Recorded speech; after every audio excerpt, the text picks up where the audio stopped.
Riyazuddin Qureshi advocate आप सबको खुशामदीद कहता हूँ। आज का जो हमारा मौजू है वो है रिटन स्टेटमेंट, जवाब दावा। जिस तरह हमने एक बहुत छोटे से 8 पैराग्राफ्स में प्लेंट ड्राफ्ट की थी, जिसकी डिस्क्रिप्शन आप ऊपर मैं लिंक शेयर कर रहा हूँ, वो देख सकते हैं। इसी तरह से आज भी हम बहुत ही कम पैराग्राफ्स में कोशिश करेंगे कि हम अपना जवाब दावा बना सकें।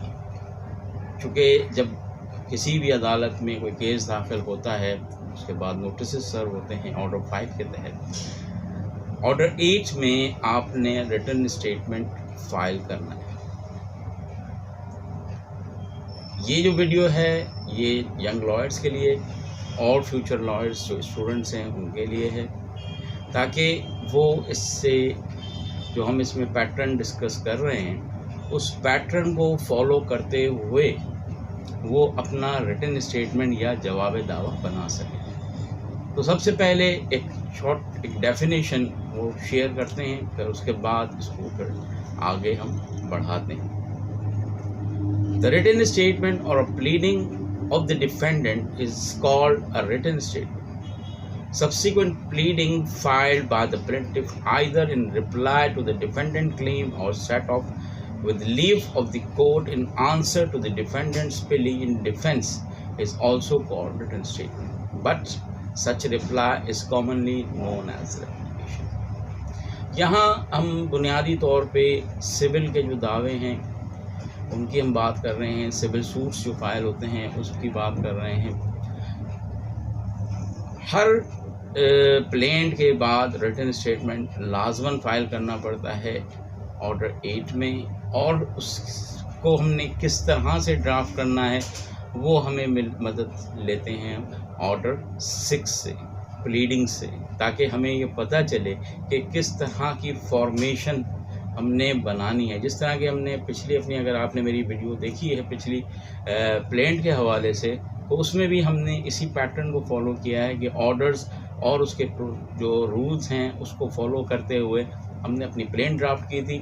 आज जो हम अपनी जो वीडियो बना रहे हैं उसमें भी कोशिश की गई है कि हम उन ऑर्डर्स, रूल्स और उनको फॉलो करते हुए ऑर्डर 8 और ऑर्डर 6 के को फॉलो करते हुए अपना रिटन स्टेटमेंट हम बना सकें। तो रिटन स्टेटमेंट जब आप फाइल करेंगे, जाहिर है कि आपके हाथ प्लेंट आपके पास होगी जब आप रिटन स्टेटमेंट फाइल करेंगे।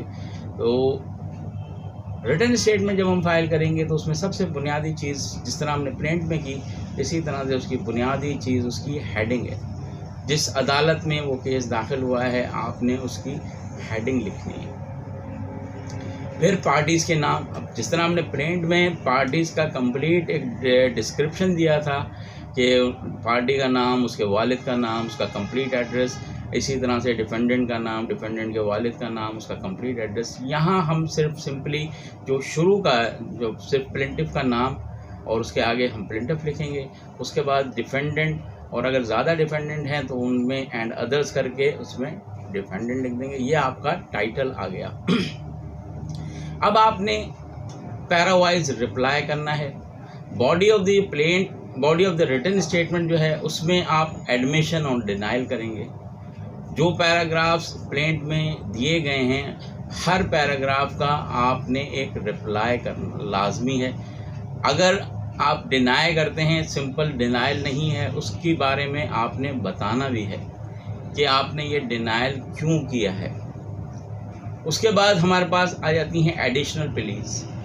क्योंकि अब आपने पैरावाइज रिप्लाई दे दिया है, हर पैराग्राफ का आपने रिप्लाई चूँकि दे चुके हैं, आप कुछ और बातें, कुछ और चीज़ें जो आप अपने रिटन स्टेटमेंट में ऐड करना चाहते हैं वो आप एडिशनल प्लीज़ में ले सकते हैं। जिस तरह के आपकी अपनी कोई प्लीज़ हैं जो आप एलैबोरेट करना चाहते हैं इस रिटन स्टेटमेंट में, ऑब्जेक्शन के कुछ पॉइंट्स हैं जो आप ऑब्जेक्ट करना चाहते हैं। चूँकि प्लेंट, जैसे कि मैंने कहा कि अगर आप प्लेंट बहुत प्रिसाइज लिखते हैं तो जो रिटन स्टेटमेंट फाइल करेगा तो उसको बड़ी दुश्वारी होगी।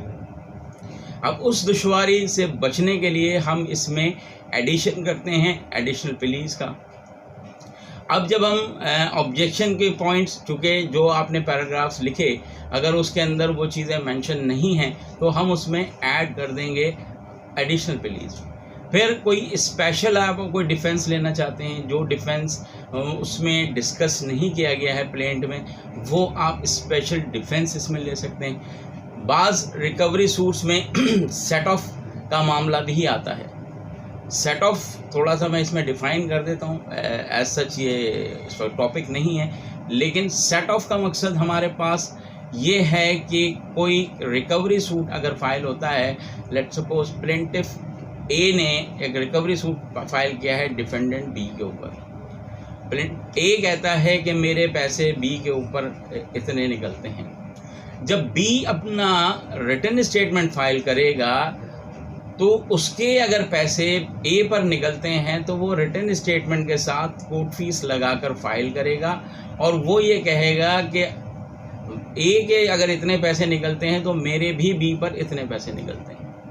तो ये हमारा एक प्रोविज़न जो ऑर्डर 8 में डिफ़ाइन किया गया है, आप उसको पढ़ भी सकते हैं। वो सेट ऑफ के तहत राइट ऑफ सेट ऑफ किया मामला, चूँकि ए जो है वो डिफेंडेंट पे कह रहा है, बी पे कह रहा है कि उसके पैसे निकलते हैं, बी जो है वो ए पे कह रहा है कि उसके पैसे निकलते हैं, तो ये चीज़ भी हम अपनी एडिशनल प्लीज में भी ले सकते हैं। कंप्लीट एक हम रिटन स्टेटमेंट भी हम अगर हम बनाएं तो सेट ऑफ का वो बिल्कुल ही मुख्तलिफ होगा, क्योंकि वो फिर हम उसमें कोर्ट फीस लगाएंगे। अगर अमाउंट ज़्यादा है, 50,000 रुपये से अगर ज़्यादा है अमाउंट, तो उस पर हम कोर्ट फीस लगाएंगे अपने रिटन स्टेटमेंट के साथ, ये लगाना लाजमी है।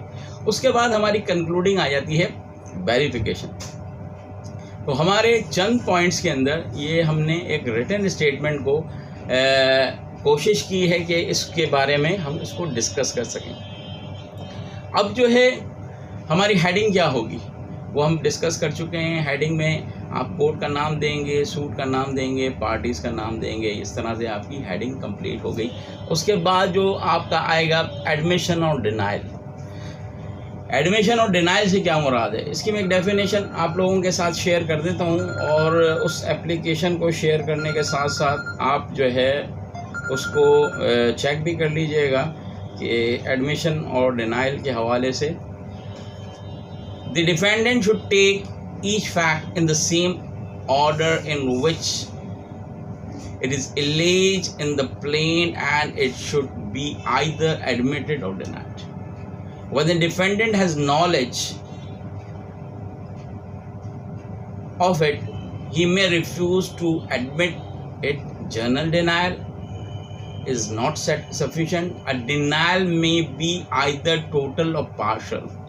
When the denial is total, when the defendant totally and categorically denies the allegation in the plaint, the defendant is said to be in the form of transfers.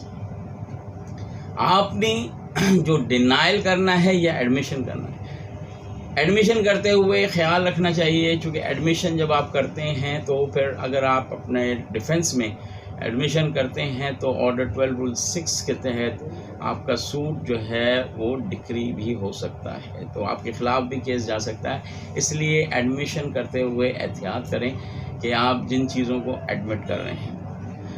दूसरी चीज़ denial है। Denial के बारे में ये कहा गया है कि अगर आप कंप्लीट डिनाइल करते हैं एलिगेशंस के साथ कि ये जो एलिगेशंस लेवल की गई हैं in the written in the plant, तो फिर उसमें आपने उसका जवाब ज़रूर देना है।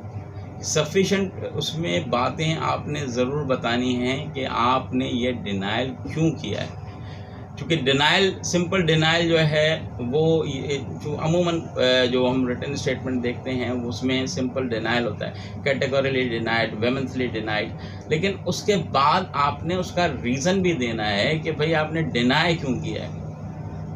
उसके बाद हम आ जाते हैं अपनी एडिशनल प्लीज के ऊपर। एडिशनल प्लीज जो हम लेंगे वो, जैसे कि मैं अभी आपको तमाम चीज़ें हम डिस्कस कर चुके हैं कि एडिशनल प्लीज में हम वो तमाम बातें ले सकते हैं जो बातें हमारे सामने उस वक़्त नहीं आई थी, जो प्लेंट में जो वकील साहब ने जो लिखी हैं अपने क्लाइंट के बिहाफ पर, वो इतने कम और महदूद पैराग्राफ्स थे कि उसमें आप अपनी पूरी बात नहीं कर सके, तो वो तमाम चीज़ें आप एडिशनल प्लीज़ में लेकर आ सकते हैं। एडिशनल प्लीज़ में ऑब्जेक्शन इन लॉ पॉइंट्स भी हो सकता है। ऑब्जेक्शन इन लॉ पॉइंट्स जो है वो भी आप इसमें डिस्कस कर सकते हैं। जैसे कि हमारे पास 7 रूल 11 अमूमन हम फाइल करते हैं, वो आप एडिशनल प्लीज़ में भी ले सकते हैं ग्राउंड्स कि जी ये प्लेन जो है वो रिजेक्ट होने जैसी है। 7 रूल 11 के इंग्रेडिएंट्स आप सब लोग बखूबी वाकिफ़ होंगे कि उसके तहत हम उसमें वो 7 रूल 11 के इंग्रेडिएंट्स भी ले सकते हैं।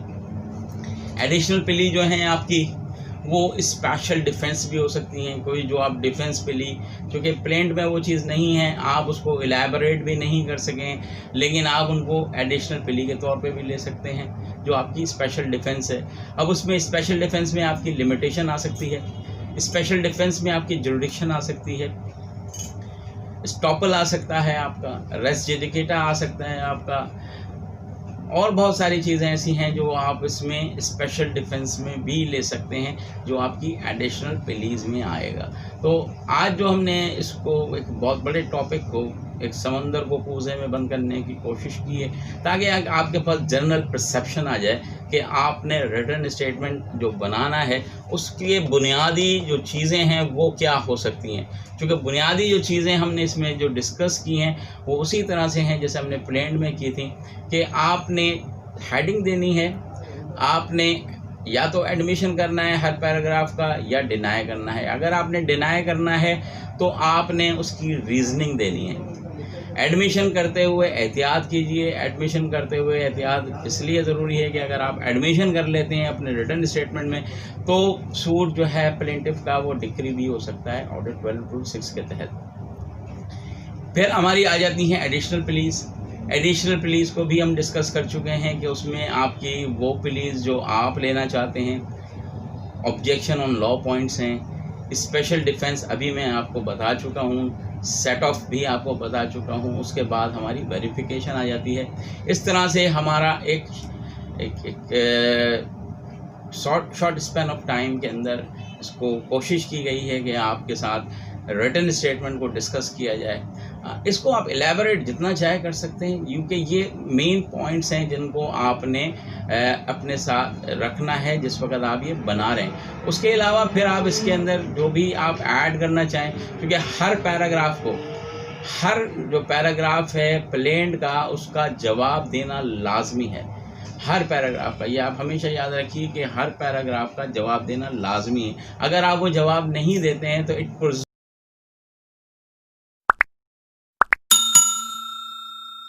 assumes that you have admitted that fact, तो उसमें आपको नुकसान हो सकता है। लिहाजा आप हर पैराग्राफ का जवाब दीजिए। डिनाइल के सूरत में उसका रीज़न दीजिए। ये एक बुनियादी चीज़ है, ये जो हम अभी डिस्कस कर रहे हैं ये तमाम बुनियादी पॉइंट्स हैं। उसके बाद आप इसको जितना खूबसूरत, जितना कॉम्प्रिहेंसिव बना सकें अपने रिटन स्टेटमेंट को, वो आपकी अपनी कोशिशें और काविशें, जितना भी आप उसमें अपनी एक्सपर्टीज़ डाल सकें। ये एक बुनियादी जो चीज़ें हैं जो हमें रिटन स्टेटमेंट में रखनी चाहिए, उसको हमने इस वक्त डिस्कस किया है ताकि आप लोग जो यंग लॉयर्स हैं और जो फ्यूचर लॉयर्स हैं, जो स्टूडेंट्स हैं इस वक्त जो ये वीडियो देख रहे हैं, इससे फ़ायदा उठा सकें। अगर आपने मेरा चैनल सब्सक्राइब नहीं किया है तो please do subscribe my channel and hit the bell icon. Share these videos with your friends ताकि ज़्यादा से ज़्यादा स्टूडेंट्स जो हैं वो इस वीडियो को देख कर, चूँकि ये आपके जो है क्वेश्चन भी आ सकता है रिटन स्टेटमेंट के हवाले से आपके पेपर्स के अंदर, तो आप ये अपने पेपर के अंदर अगर रिटन स्टेटमेंट का सवाल अगर आता है तो आप उसको ईज़िली सॉल्व कर सकते हैं। अपना और अपने बुज़ुर्गों का ख्याल रखिए। अल्लाह हाफ़िज़।